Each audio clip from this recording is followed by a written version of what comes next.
have to do it very simple. I mean, the refrigeration is just a one-day, 5-hour job to put the refrigeration on.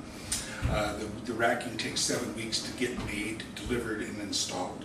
So in the meantime, we have lots of time to do all this stuff here. So it makes it easy on us because we're never really under the gun hard for this. We can do it at our own pace and do a good job, make sure everything's perfect. And so, yeah, 7 weeks, turnkey usually.